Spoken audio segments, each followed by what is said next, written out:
So have you gone through all 21 perk decks, holy shit, and found your favorites? Just like me then. So you may have also decided that even though you have your favorites, you should still not stick to them and instead try and learn or master other ones and diversify your playstyle a little. As the title of this video suggests, today we will look at a variation of a perk deck that has existed in the game for a few years, and although it was voiced years ago, the chatter about this has become more prominent. As I near towards the end of the drawn out list of revising builds for all perk decks, having only 4 left, I'm losing steam and motivation for continuing, so here's a nice little addition to keep me back on track. I bring to you the Stoic...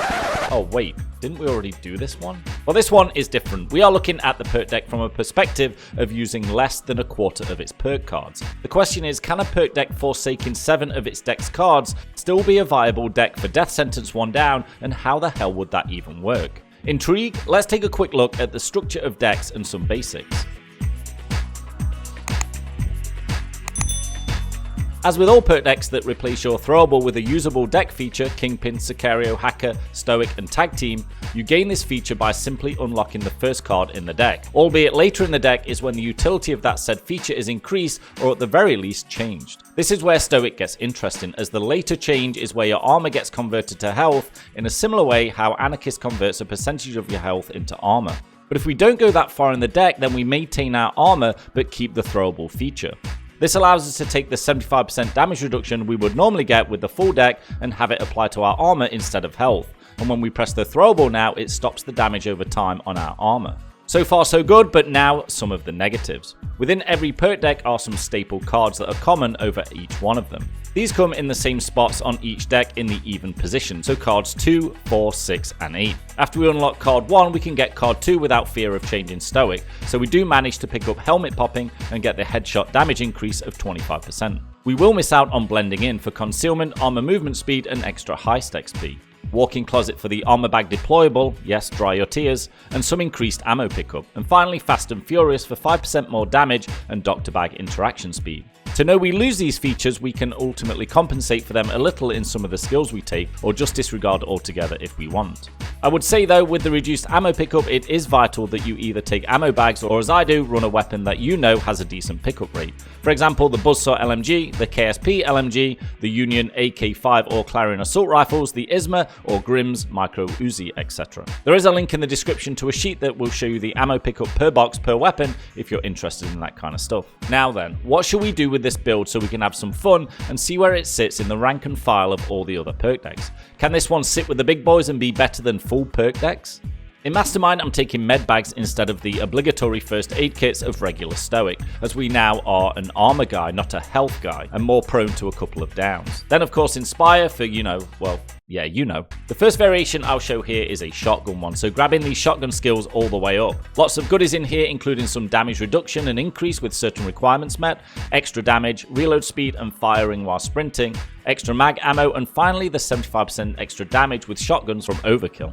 In the middle here, Resilience Ace for flashbang and armor help, Shotgun Ace for some further armor recovery and the ability to stagger shields with long range weapons, Bullseye on a Stoic build for the same reason it's on every other build, and now it's important here too, and then Iron Man Ace for the 30% extra armor and the ICTV to help buff us even more. Duck and cover and parkour, both basic so we ain't no turtle. 9 lives for the extra down and then some heavy hitters. Bloodthirst Ace if you want some super fast reload after you build up some kills and have a big melee hit. Berserker Ace for even more damage, and paired with Frenzy Ace we get a minimum of 40% Berserker at all times. Then said Frenzy for the 25% damage reduction applied after the 75% from the perk deck. As we take a look at the weapons, I will talk more about the damage and multiplicative increases. Another variation here is to go without shotguns and hit the LMGs or assault rifles instead.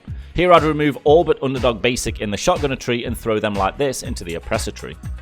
For weapons, I did bring back the Izhma, a weapon I haven't used in a long time, and in fact, I didn't actually have one in my inventory when I made this video. I modded mine like this and it looks like a transformer, it has so much shit on it, but it does a great job. For the damage on it, I didn't go too crazy analysing the damage output with all the buffs, but I did do some research to see how the skill effects are applied to give some background, which applies to all weapons. Of course, the weapon attachments are applied natively and show on the weapon statistics. From there, the skills become situational and are applied after the attachment boosts. What I found was that Berserker is next in line to show up, which with Frenzy will directly get you a 40% increase, which at the 68 damage of the Izhma now immediately puts us to a base of 96. After our first shotgun kill, we then activate Overkill and get the 75% damage boost for 20 seconds. In the Overkill state, we then boost the damage to 168. After this, you could add in the headshot multiplier increases if you wanted to, but I found that I was landing some pretty heavy shots, with a weapon that only has a statistical damage of 68 with attachments and only 42 without. This made me wonder if it was actually worth getting the shotgun impact skill Ace, which is 6 points for only an 8.8 damage increase. But I'll leave that up to you to figure that one out. It is pretty easy to reassign those 6 points somewhere more beneficial, but for the purpose of this video, I'll keep them there. For secondary, me loves something explosives, but I'll retire my usual compact GL and go either Arbiter or secondary shotgun with Dragon's Breath rounds on this one. These are easy switch outs for other grenade launchers or shotguns depending on taste. So there she blows, let's give this sucker a try and see how well it works.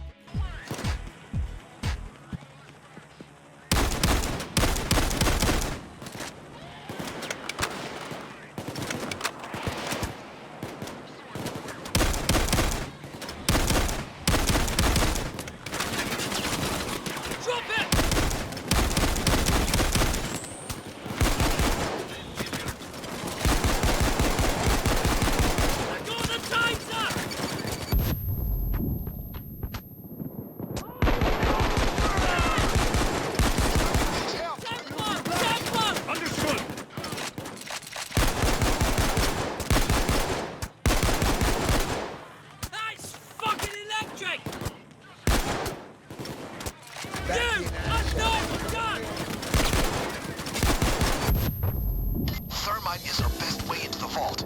We've done this before. Get a move on! Got it. Help me! Get up! On my way. Hold on.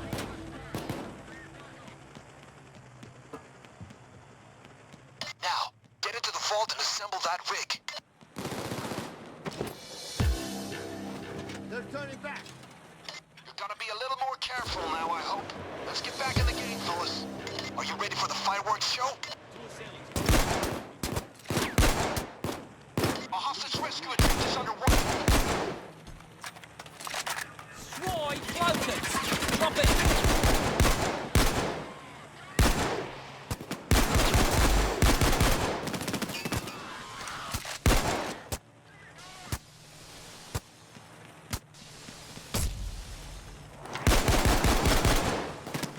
Drop your weapon, mate. Hand in the fucking air!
has got nothing on Jimmy. Fuck! Coming! That was You can finish this when you want.